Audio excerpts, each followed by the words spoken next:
तो जब बात करते हैं हम लोग जनरल एंट्री विद जीएसटी की, तो हम लोग को सबसे पहले ये समझना है कि किस तरह से हम लोग क्वेश्चन को पढ़ें कि हम लोग उस क्वेश्चन को आसानी से एक ट्रांजेक्शन्स के रूप में बना सके।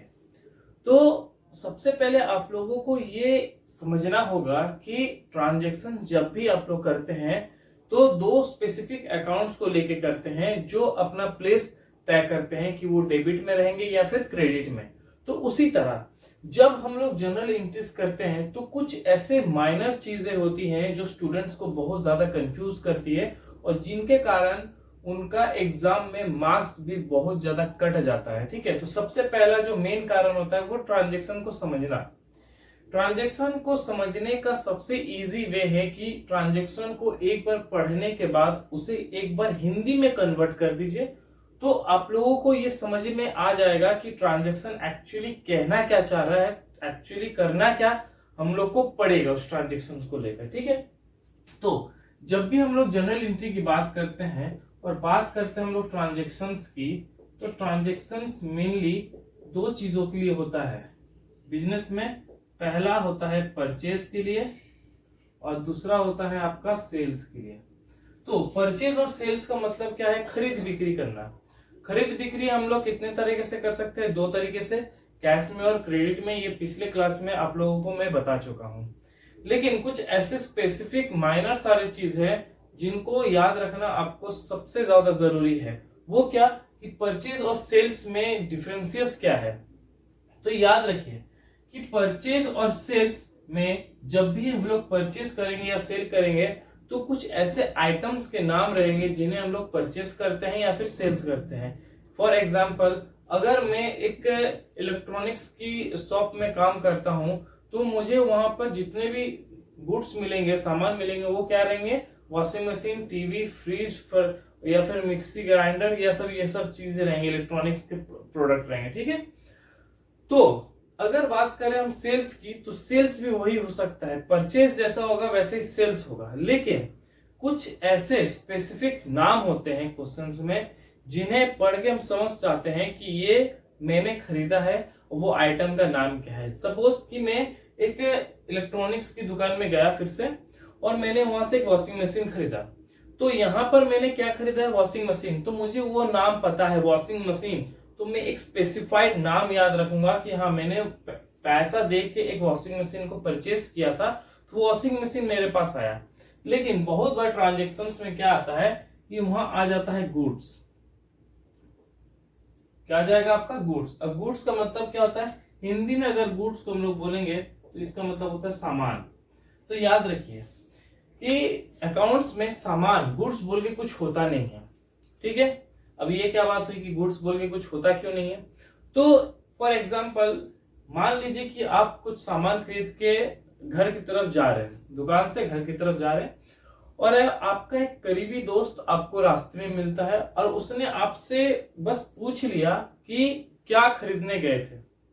तो आप उस थैली में बहुत सारे छोटे छोटे आइटम्स रखे थे। जैसे मान लीजिए कि आपने उसमें व्हीट रखा, राइस रखा, ठीक है, अदर टाइप्स के मसाले रखे या फिर कुछ डेयरी के प्रोडक्ट रखे। तो वो सारी सब सामान मिसलेनियस सामान है, मिल के बनता है। तो रास्ते में आप अपने दोस्त को ये बताने के लिए नहीं बैठ जाओगे कि देखो मैंने व्हीट खरीदा, राइस खरीदा, या फिर मैंने मसाले खरीदे, या फिर मैंने डेयरी के प्रोडक्ट खरीदे। आप उसे इतना ही बोलोगे कि भाई मैं दुकान गया था सामान खरीदने के लिए।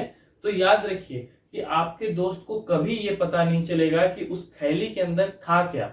तो याद ये रखना है आप लोगों को कि सामान बोल के कुछ होता नहीं है। सामान को या तो हम लोग खरीद सकते हैं या तो सिर्फ बेच सकते हैं। तो गुड्स अगर वर्ड आया कहीं पर भी क्वेश्चन में, तो आपको गुड्स वर्ड को यूज नहीं करना है। या तो गुड्स खरीदेंगे या तो गुड्स बेचेंगे। तो अगर गुड्स परचेज है तो गुड्स को छोड़ के आपको परचेज में डालना है, या फिर अगर गुड्स सेल्स है तो गुड्स छोड़ के आपको सेल्स पे फोकस करना है। क्यों? क्योंकि आपका वो दोस्त को कभी पता नहीं चला था कि उस थैले के अंदर क्या क्या है। तो आपके दोस्त ने एक काल्पनिक अपने अंदर एक भावना बना ली कि हाँ, ये गया था दुकान तो कुछ खरीदने के लिए गया था। तो उसका मेन फोकस क्या रहेगा? खरीदना, ना कि वो गुड्स।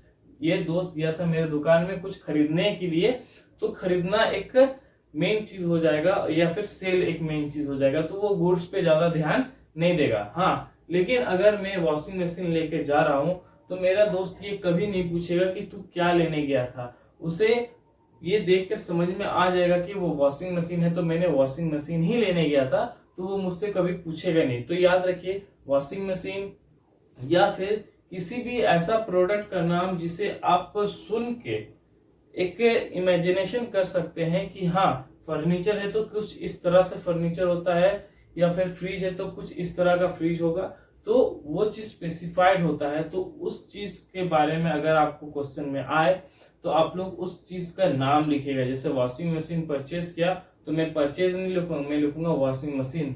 लेकिन अगर परचेज गुड्स आ रहा है तो मैं गुड्स को ना लिख के क्या लिखूंगा, परचेज और सेल। तो यही थी गुड्स की परिभाषा। तो गुड्स याद रखिए, गुड्स जो होते हैं वो दो तरह के होते हैं, एक स्पेसिफाइड गुड्स और एक नॉर्मल गुड्स। ठीक है, अब समझिए स्पेसिफाइड गुड्स में क्या क्या आएंगे। स्पेसिफाइड गुड्स मतलब फर्नीचर आ गया, ठीक है। दूसरा में क्या आएगा, फर्नीचर आ सकता है, या फिर आप कोई इलेक्ट्रॉनिक का सामान ले सकते हैं, या फिर मोटर व्हीकल्स हो गया, मोटर व्हीकल्स, या फिर बिल्डिंग है ना, बिल्डिंग भी हम लोग क्या कर सकते हैं, खरीद सकते हैं। तो ये सारी चीज स्पेसिफाइड नाम है। ठीक, बिल्डिंग अगर मैं बोलूंगा तो किसी ने 1 तल्ला का बिल्डिंग सोचा, किसी ने 10 तल्ला का बिल्डिंग सोचा, तो बिल्डिंग एक मेजर फैक्टर बनता है वहां पर। मोटर व्हीकल्स हुआ तो मोटर व्हीकल्स एक मेजर फैक्टर बनता है। फर्नीचर होता है, फर्नीचर मेजर फैक्टर बनता है। मतलब मुझे एक आइडेंटिकल गुड्स मिला है, furniture, motor vehicle, building, land, ठीक है, ये सब एक आइडेंटिकल गुड्स होता है जिनका नाम सुन के ही हम समझ जाते हैं कि ये गुड्स किस तरह से दिखते हैं। लेकिन एक नॉर्मल गुड्स का मतलब क्या होता है, सिर्फ गुड्स। आप समझिए कि गुड्स एक्चुअली में कुछ होता नहीं है। गुड्स का मतलब सामान होता है, और सामान तभी हम लोग यूज करते हैं जब वो सारे मिसलेनियस हो, या फिर एक बिजनेसमैन के लिए, एक शॉपकीपर के लिए हो। तो याद रखिए, मान लीजिए कि मैं एक दुकानदार हूं, तो मेरे लिए फर्नीचर, मोटर व्हीकल या बिल्डिंग ये एक स्पेसिफाइड गुड्स नहीं, वो मेरे लिए क्या हो जाएंगे, नॉर्मल गुड्स हो जाएंगे। क्यों? क्योंकि मैंने इसे बेचने के लिए और खरीदने के लिए रखा है, तो मेरे लिए वो नॉर्मल गुड्स है। ठीक, मुझे ये कुछ स्पेसिफाइड नहीं करना है किसी को कि हाँ देखो मैं फर्नीचर बेच रहा हूँ, ये मोटर व्हीकल बेच रहा हूँ। खरीदने वाले आदमी उसको नाम देगा। ठीक, खरीदने वाले आदमी के लिए वो स्पेसिफाइड होगा, लेकिन मेरे जो शॉपकीपर है, जो सेलर है, उसके लिए वो एक नॉर्मल गुड्स है। क्यों? क्योंकि मेरे दुकान में हजारों फर्नीचर पड़े हैं, हजारों मोटर व्हीकल्स पड़े हैं, हजारों बिल्डिंग के मेरे पास प्लॉट्स पड़े हुए हैं, तो वो मेरे लिए नॉर्मल गुड्स है। और अगर कोई सेलर बायर है जो खरीदने वाला है, जैसे मैं खरीदता हूँ, तो ये मेरे लिए स्पेसिफाइड हो जाएगा, फर्नीचर, मोटर व्हीकल्स और बिल्डिंग स्पेसिफाइड हो जाएगा मेरे लिए। ठीक है, तो मैं इस पे फोकस करूंगा, और जो सेलर रहेगा वो गुड्स पे फोकस करेगा। तो गुड्स बोल के कुछ होता नहीं, गुड्स को या तो खरीदते हैं या तो फिर बेचते हैं। तो ये था एक छोटा सा एग्जांपल्स गुड्स के ऊपर कि गुड्स एक्चुअली में क्वेश्चन में किस तरह से रिलेट करेगा और किस तरह से क्वेश्चन को समझना है स्टूडेंट्स को। अब चलिए समझते हैं कि अगर 2-3 क्वेश्चंस आ जाए मेरे पास इससे से रिलेटेड, तो वो कैसे करेंगे। ठीक है, अब चलिए देखिए, आपके सामने 2 क्वेश्चन है। पहला question, purchase building for cash 2 lakhs at the rate 9% का SGST लग रहा है एंड 9% का CGST लग रहा है। तो समझिए कि यहाँ परचेज में क्या कर रहा हूँ, बिल्डिंग कर रहा हूँ, तो बिल्डिंग एक स्पेसिफाइड नाम आ गया। ठीक है ना, तो मैं बिल्डिंग पे फोकस करूंगा। दूसरे क्वेश्चन में देखिए, purchase goods for cash 2 lakhs at the rate 9% का SGST है और 9% का CGST। तो अब समझिए कि मैं फोकस किसी पे नहीं कर पा रहा हूँ, ठीक, क्योंकि ये गुड्स है। गुड्स एक्चुअली में क्या है वो समझ में मुझे नहीं आ रहा है। ठीक है, जिस तरह से अगर मैं बोलूं कि इस दीवार के उस पार क्या है मुझे नहीं पता, ठीक है, तो उसी तरह की गुड्स, तो गुड्स के अंदर क्या है मुझे नहीं पता, तो मैं गुड्स पे फोकस नहीं करूंगा। क्यों? क्योंकि मेरे लिए गुड्स एक्चुअली में कुछ है ही नहीं। गुड्स एक्चुअली में होता क्या है कि वो सामान जो एक सेलर रेडी है सेल करने के लिए, लेकिन जब बायर उसे खरीदता है तो वो गुड्स उसके लिए एक स्पेसिफाइड आइटम बनता है। ठीक है, तो अब वो जो फोकस है वो गुड्स पे ना रह के मेरा किस पे चल जाएगा, परचेज पे चल जाएगा। क्यों? क्योंकि गुड्स का मतलब क्या, कुछ तो है, सामान है लेकिन कुछ तो है, और उस सामान के बारे में मुझे नहीं पता, तो मेरा फोकस सामान पे नहीं खरीदने पे चल जाएगा। क्यों? क्योंकि खरीदने के बाद मैं क्या दे रहा हूँ, कैश दे रहा हूँ। ठीक, तो तो समझिए यहाँ बिल्डिंग में खरीद रहा हूं और क्या दे रहा हूं, कैश दे रहा हूं। कितना दे रहा हूं, 2 लाख दे रहा हूं। किस हिसाब से दे रहा हूं, 9% का SGST पे है और 9% का CGST पे है। अब SGST और CGST कब आता है, जब आप सेम स्टेट में रह के खरीद बिक्री करते हैं तो वहां SGST और CGST आता है। लेकिन जहां अगर आपका स्टेट चेंज हुआ तो वहां पर IGST आ जाएगा, वो भी टोटल कितना 18%। ठीक है। और यहाँ परचेज कर रहा हूँ गुड्स, वो भी किस पे, कैश पे कर रहा हूँ। ठीक है, वो भी कितना 2 लाख @9% का SGST और 9% का CGST। तो समझिए परचेज अगर मैं कर रहा हूँ बिल्डिंग, तो बिल्डिंग पे GST लग रहा है ना कि कैश पे। तो बिल्डिंग पे जब GST लगेगा तो मैं बिल्डिंग के साथ SGST और CGST भी खरीद रहा हूँ। उसके बदले में 2 लाख तो दे रहा हूँ बिल्डिंग के लिए। अब SGST CGST के लिए मैं कितना दूंगा उसका कैलकुलेशन में कर दूंगा। ठीक है। अब परचेज में कर रहा हूँ गुड्स, अब फॉर कैश। तो समझिए कि यहाँ गुड्स में परचेज कर रहा हूँ तो मेरा गुड्स है ना, गुड्स को बोल के कुछ होता नहीं, तो मैं खरीद बिक्री कर रहा हूँ। तो खरीद रहा हूँ मैं गुड्स, उस भी किसमें, कैश में खरीद रहा हूँ। ठीक है, वो भी कितने में, 2 लाख में @9% का SGST और 9% का CGST। तो 2 लाख में दे रहा हूँ ना, उस सामान के लिए दे रहा हूँ। ठीक है, अब 9% का SGST और 9% का CGST उसका अलग से कैलकुलेशन होगा। तो यहाँ देखिए कि GST का जब कैलकुलेशन होता है तो किस पे होता है, अब 2 लाख का सामान है उस पे 9% अगर मैं लगाऊं तो ये आएगा मेरा 18,000। तो 18,000 मेरा SGST भी है और CGST भी है। ठीक है, क्यों, क्योंकि दोनों सेम रेट पे है 99%। तो यहाँ देखिए 18,000 में एक्स्ट्रा दे रहा हूँ, तो 18 + 18 में दूंगा तो कितना दूंगा, 36,000 में एक्स्ट्रा दूंगा। ठीक, जिसमें से SGST और CGST दोनों इंक्लूडेड है। ठीक, तो अब समझिए कि परचेज कर रहा हूँ बिल्डिंग, तो याद रखिए मैंने आप लोगों को कहा था कि 3 गोल्डन रूल्स हमेशा याद रखिए। तो बिल्डिंग को छू सकते हैं, देख सकते हैं, जान नहीं है, लेकिन बिल्डिंग आ रहा है, तो बिल्डिंग जो है वो मेरा रियल अकाउंट है। ठीक है, अब कैसे मैं समझूंगा कि बिल्डिंग जो है, एक बिल्डिंग को लिया और एक मैंने कैश को लिया, तो बिल्डिंग आता है रियल अकाउंट में, कैश भी आता है मेरा रियल अकाउंट में। बिजनेस में आ क्या रहा है, बिजनेस में आ रहा है बिल्डिंग, क्योंकि मैं परचेस कर रहा हूं और ये ट्रांजेक्शन जो वो मेरा नहीं, वो मेरे बिजनेस का है। तो मैं बिल्डिंग को क्या कर रहा हूँ, परचेस कर रहा हूँ। तो रियल में कम सीन होता है, गोज आउट होता है। तो ये बिल्डिंग मेरे पास आ रहा है तो ये कम सीन हो गया, ये मेरे लिए क्या हो गया, कम सीन हो गया। और पैसा मेरा क्या हो गया, गोज आउट हो गया। ठीक है, तो याद रखिए एक डेबिट है तो दूसरा क्रेडिट। अब समझिए ट्रांजेक्शन किस तरह से करना है, तो ट्रांजेक्शन क्यों इस तरह से होगा कि बिल्डिंग अकाउंट आपका हो जाएगा डेबिट, कितने से, जितना का रेट है, मतलब 2 लाख। ठीक है, अब समझना यह है कि मैं बिल्डिंग तो खरीद रहा हूं लेकिन पैसा मेरा कुछ ज्यादा ही चल गया। तो मैं जब पैसा का ट्रांजेक्शन कर रहा हूं तो पैसा मेरा चल जा रहा है 2,36,000। ठीक है, अब समझिए कि 2 लाख का बिल्डिंग है, मैं पे कर रहा हूं 2,36,000।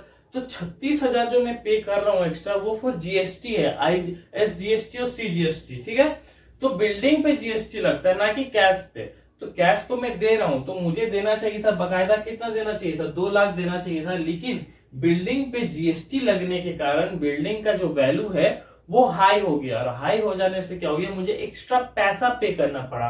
वो भी किस पे करना पड़ा, SGST और CGST पे।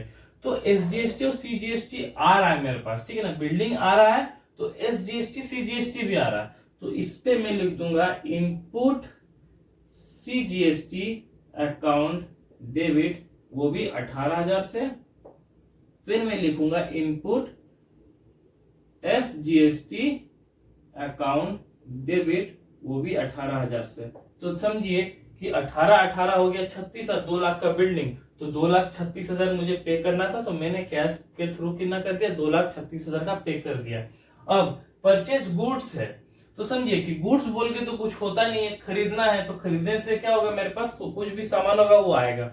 तो याद रखिए गुड्स है ना, तो गुड्स बोल के कुछ होता नहीं, सामान है। सामान को छू सकते हैं, देख सकते हैं, शरीर में उसका जान नहीं होता और उसको कानून का मान्यता भी नहीं मिला होता, तो वो कहाँ जाएगा, वो जाएगा आपका रियल अकाउंट में। तो रियल अकाउंट में सेम ट्रांजेक्शन बनेगा, बस यहाँ बिल्डिंग की जगह क्या लग जाएगा, गुड्स। लेकिन मैं गुड्स लिखूंगा नहीं, क्यों, क्योंकि कोई स्पेसिफाइड नाम नहीं है। तो गुड्स की जगह मैं क्या लिख दूंगा, परचेज।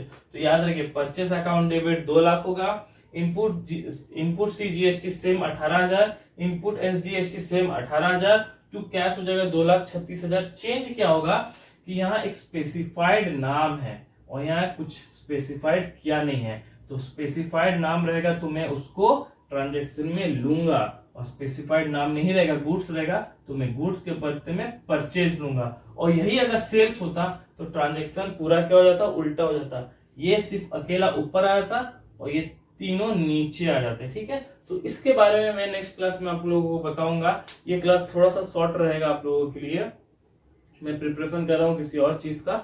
तो आई होप आप लोगों को वीडियो में समझ में आया होगा कि किस तरह से, अगर आप लोग न्यू हैं क्लास में या फिर आप लोग क्लास नहीं करें तो प्लीज वीडियो को लाइक शेयर एंड सब्सक्राइब जरूर कीजिए, क्योंकि एक्चुअली में बताएं तो मेरा व्यू आ नहीं रहा है और मुझे ये चीज ऐसा नहीं है कि मुझे ये डिमोटिवेट कर रहा है, ये मुझे और मोटिवेट कर रहा है कि मैं वीडियो डालते रहूं।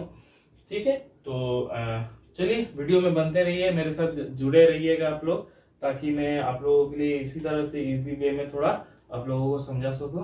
तो आज के लिए इतना ही।